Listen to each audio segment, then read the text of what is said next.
ஆண்டவராக இயேசு கிறிஸ்துவின் நாமத்தில் என் அன்பின் வாழ்த்துக்கள். இந்த காலை ஆராதனையிலே உங்களை சந்திப்பதில் நான் மகிழ்ச்சி அடைகிறேன். இன்றைக்கு நம்முடைய தியானத்திற்காக நாம் தெரிந்து கொள்கிற வேத வசனம் மார்க் எழுதின சுவிசேஷம் 11ஆம் அதிகாரம் 24ஆம் வசனம்.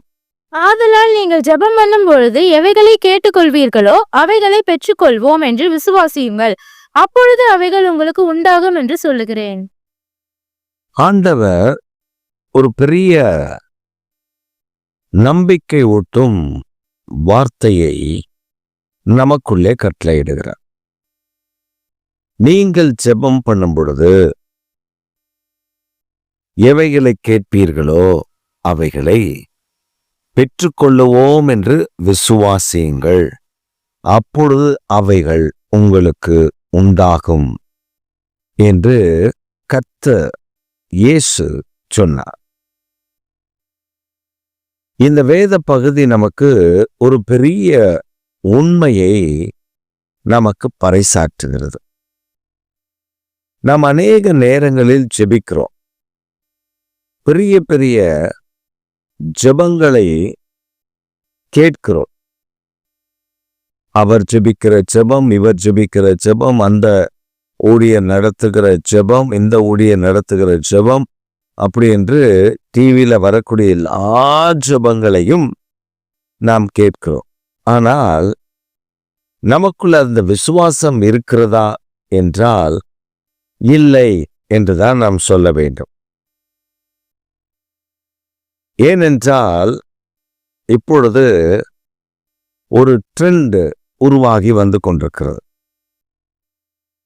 ஒரு ஊழியக்காரர், அவருடைய பெயரை நான் சொல்ல விரும்பவில்லை, ஆனால் அந்த ஊழியக்காரர் ஒரு காரியத்தை சொன்னார்.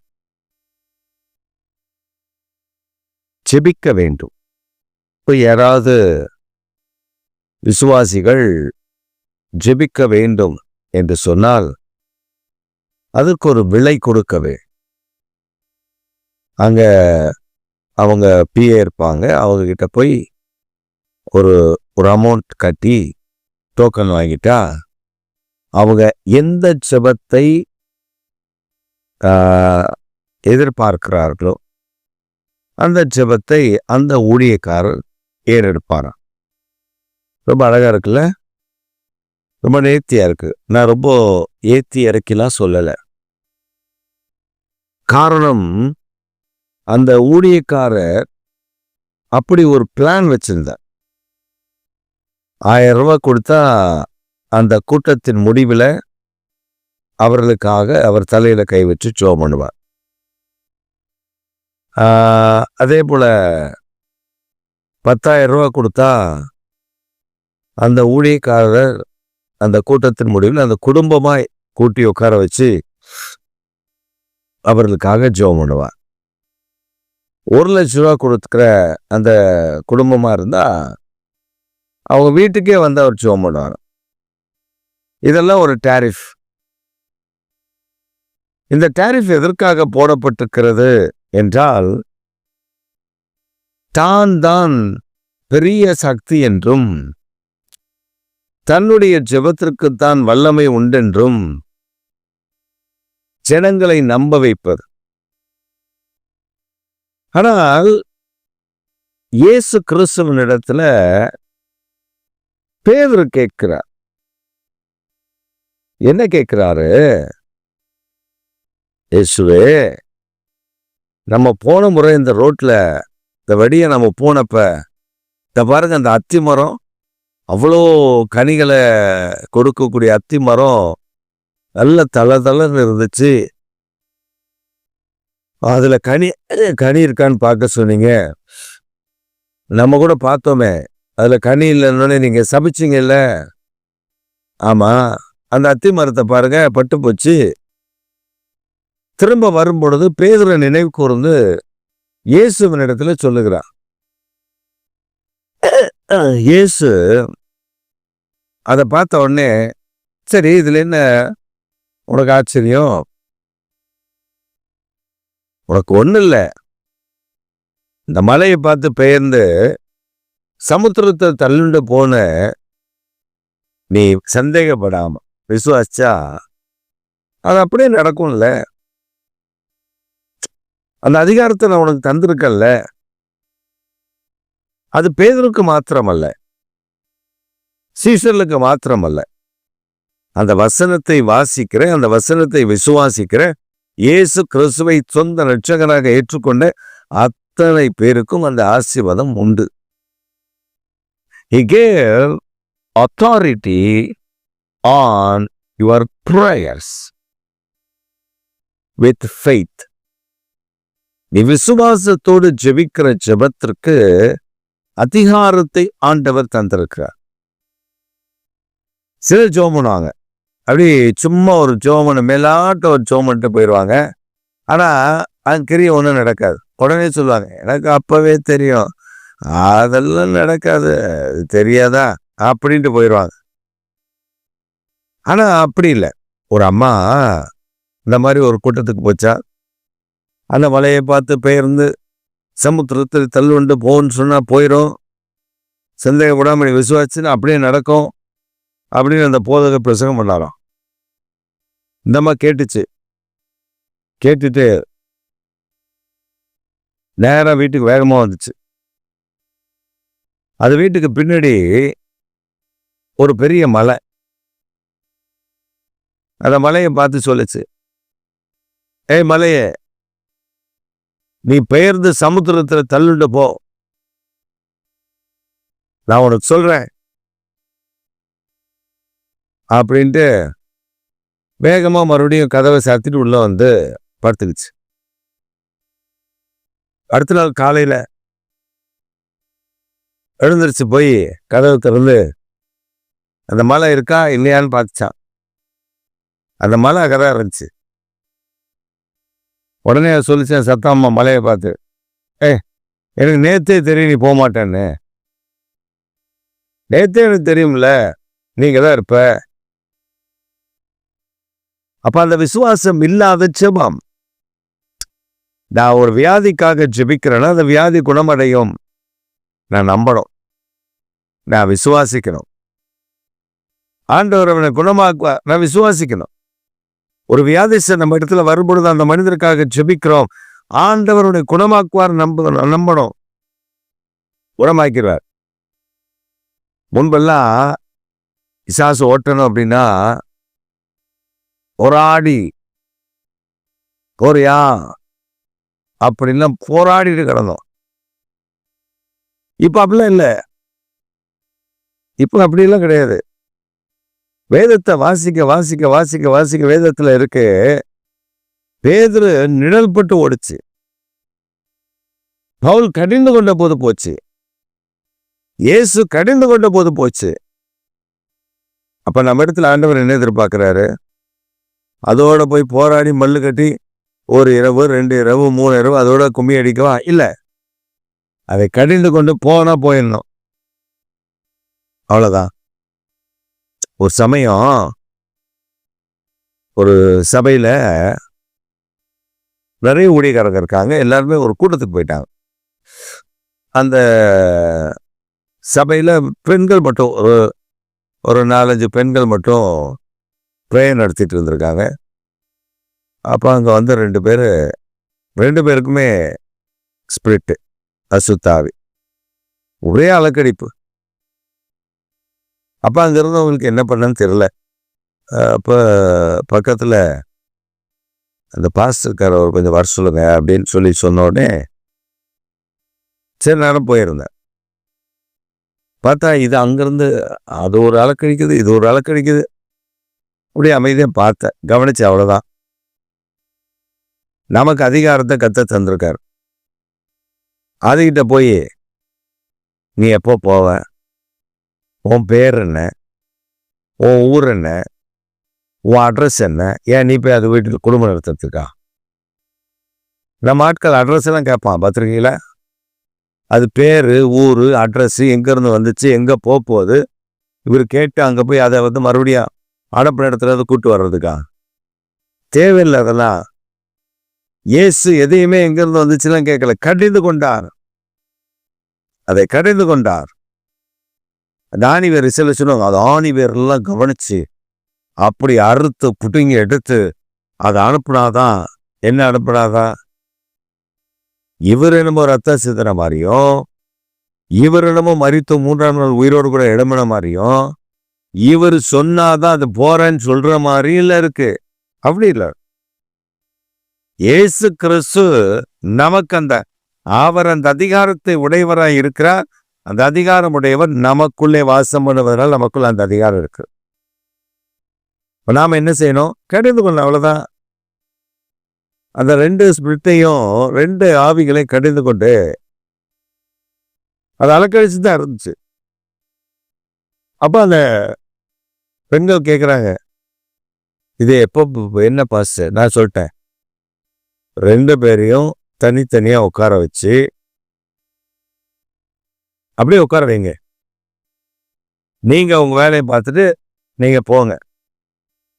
சபைக்குள்ள அவங்க உட்காந்துருக்கட்டும். அவங்களாம் டெலிவரன்ஸ் ஆகி எழுந்துச்சு போயிடுவாங்க. அப்போ அவங்க பார்த்தாங்க, எப்படி பாஸ்டர் ஜோமன் இருக்கல, நான் ஜோமன்ல ஏசப்பா விடுவிச்சிருவார். ஜெபிக்கிறோம்ல, நம்முடைய ஜெபத்துல ஏசப்பா அந்த ஜெபத்தை கேட்டு அவங்கள விடுவிப்பார். நான் வீட்டுக்கு வந்துட்டேன்.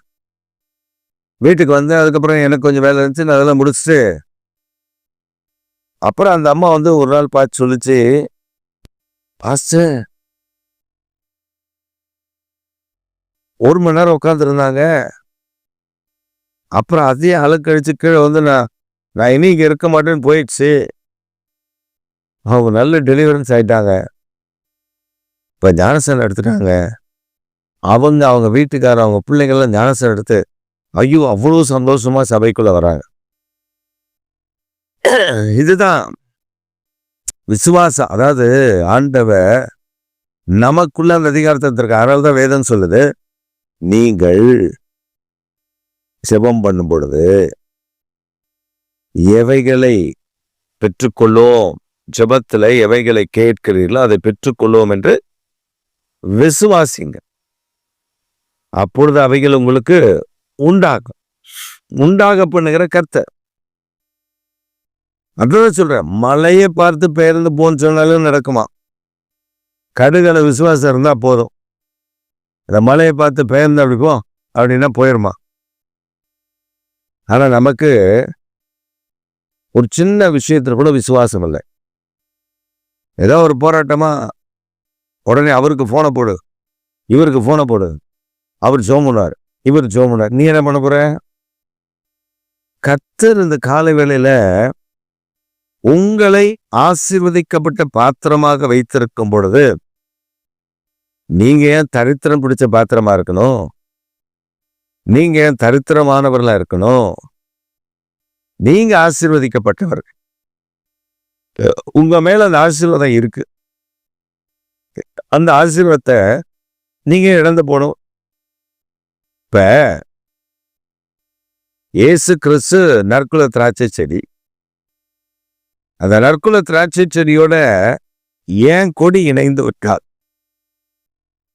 அந்த நற்குல திராட்சை செடியினுடைய குணாதிசயம் கொடியில வந்துரும்ல. அப்ப நான் கனி, என்னுடைய கனி அவ்வளவு இனிப்பா அந்த நற்குல திராட்சை செடி போல தானே என்னுடைய கனி, அந்த கனி கொடுப்பது போல தானே என்னுடைய கனியை இனிப்பா இருக்கும். தாமசில என்ன நினைக்கிறோம் அப்படின்னா, வரங்கள், வல்லமைகள், அபிஷேகம் எல்லாம் வேற எவ்வளோ ஒருத்தருக்கு கொடுக்கப்பட்டிருக்கு. அப்படிதான் ஏமாத்தி வச்சிருக்காங்க. சில சொல்லுவாங்க, எனக்கு ஆண்டவர் பேசுவார், தரிசனத்துல பேசுவார், நான் சொன்னாதான் நீங்க இதை செய்யணும், சும்மா நீங்களா போய் செஞ்சிடாதீங்க. நான் சொன்னா இந்த இடத்துலதான் நீங்க கிளினிக் ஆரம்பிக்கணும், இந்த இடத்துலதான் நீங்க அந்த கடையை ஆரம்பிக்கணும், நான் சொல்லாம எதுவும் செஞ்சிடாதீங்க. அப்ப அந்த விசுவாசி என்ன பண்ணும்? நடுங்கி போயிருக்கும், நடுங்கி போயிருக்கும். ஐயோ அவங்க கிட்டதான் கர்த்தர் பேசுவார் போல. இது ஒண்ணுங்களையா தான் இருக்கும். ஒரு வல்லமை இருக்காது. நான் ஜோம் பண்ணா ஆண்டவர் தரிசனத்துல காமிப்பாரு. அப்ப நீங்க அங்க போங்க. அதுதான் உங்களுக்கு ஆசீர்வாதம். இல்லைன்னா நான் முழங்கால் படிட்டு ஜோம் பண்ண ஆண்டவர் என்கிட்ட பேச மாட்டாரா? நான் முழங்கால் படிட்டு ஜோம் பண்ணி தேவ சமூகத்துல விசாரிச்சு என்கிட்ட பேச மாட்டாரா? அப்புறம் எதுக்கு எனக்கு போதகரை தந்திருக்காரு? அவர்கிட்ட ஆலோசனை கேட்டா அந்த போதகர் எனக்கு ஆலோசனை தரமாட்டாரா? இல்ல. அது பாசிட்டிவ்ல நிறைய வேலை இருக்கும். நான் இருக்க அங்க போய் கெத்தா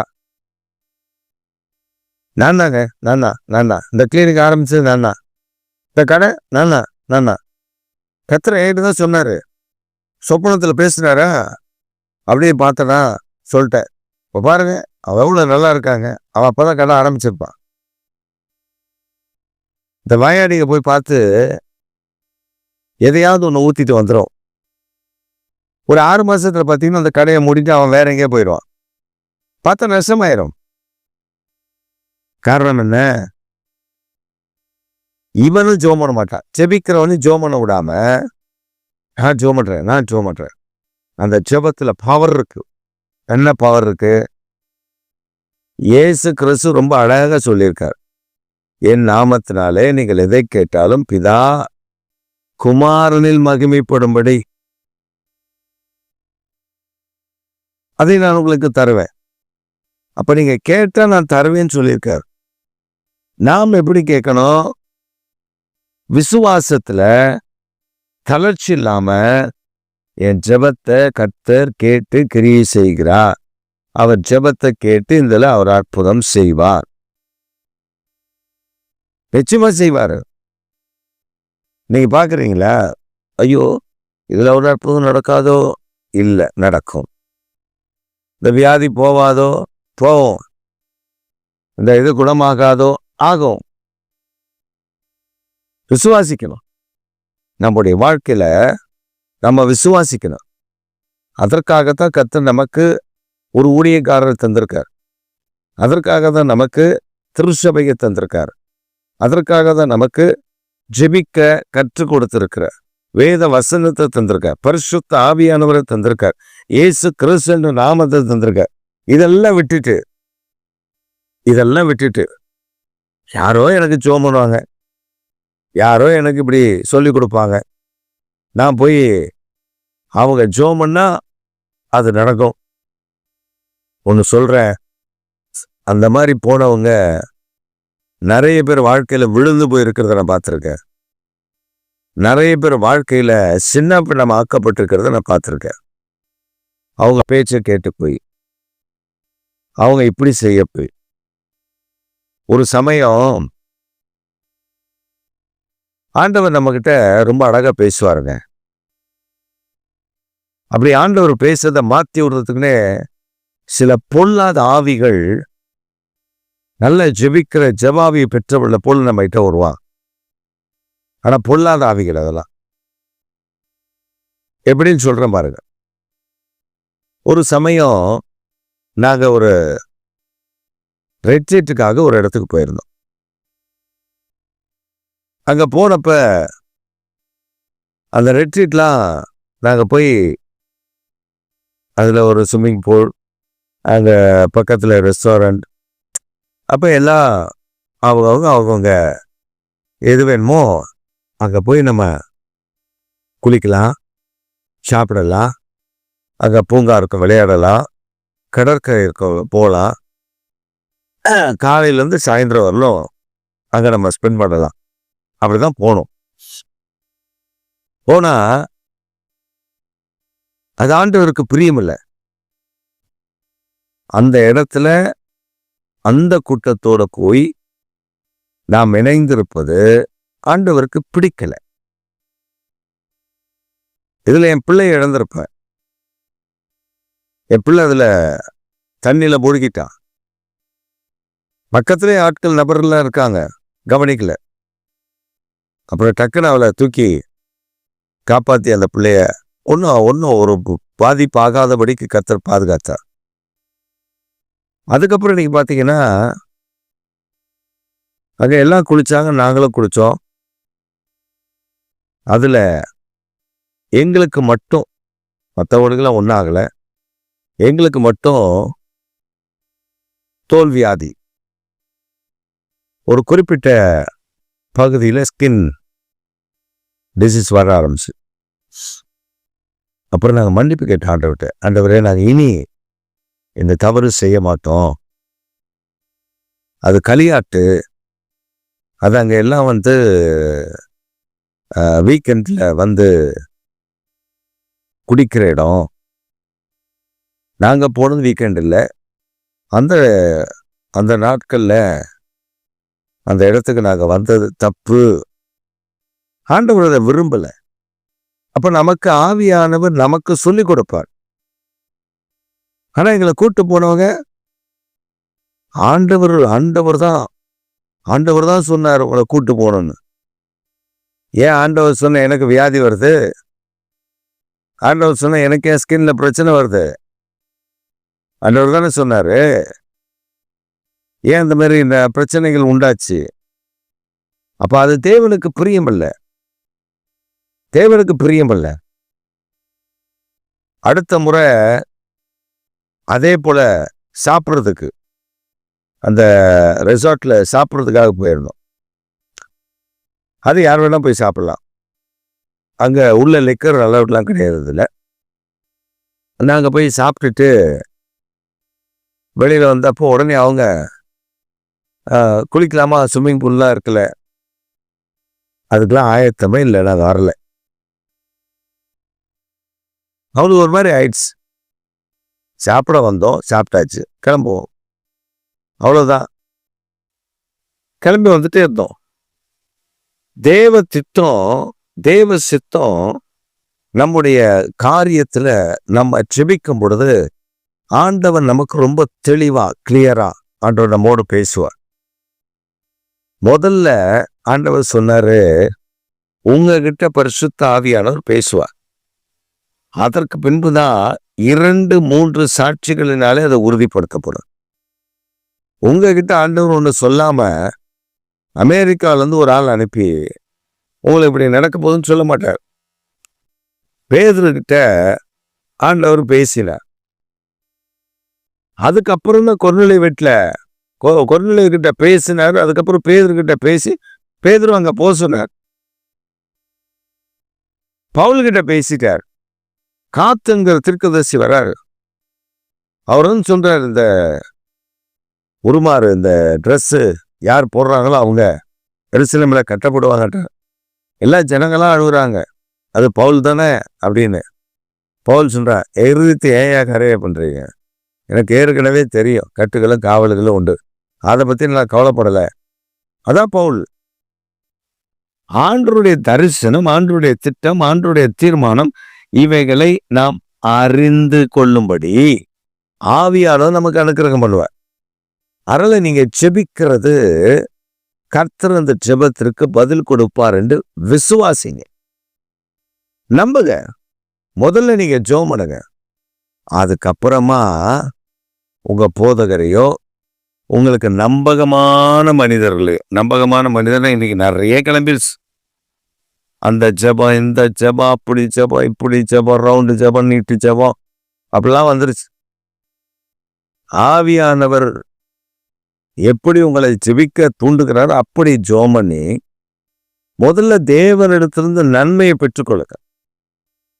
நீங்க ஜெபிக்கிறது எதை ஜெபத்தில் கேட்குறீங்களோ அதை கர்த்தர் உங்களுக்கு கொடுப்பார்னு விசுவாசிங்க. நம்பிக்கை வரட்டும், அந்த நிச்சயம் வரட்டும். அந்த நிச்சயத்தின்படி நீங்கள் வாழ பழகி கொண்டீங்கன்னா உங்க வாழ்க்கையில் இருக்கிற குறைவுகள் மாறும். ஆமா, யாரோ ஜெபம் பண்ணுவாங்க, எனக்கு நல்லது நடக்கும். கண்டிப்பா நடக்காது. ஏன்னா முதலாவது நான் ஜெபம் பண்ணணும், எனக்காக நான் ஜெபம் பண்ணணும். அப்புறம் தான் மற்றவருடைய ஜெபத்தை கர்த்தர் கேட்பாரு. நான் ஜெபம் பண்ணாம மற்றவருடைய ஜெபத்தை எப்படி கேட்பாரு? நான் விசுவாசிக்காம எப்படி மற்றவருடைய ஜெபத்திற்கு பதில் கொடுப்பாரு? நான் ஜெபம் பண்ணல, என் பிரச்சனைக்கு நான் தானே ஜெபம் பண்ணோம்.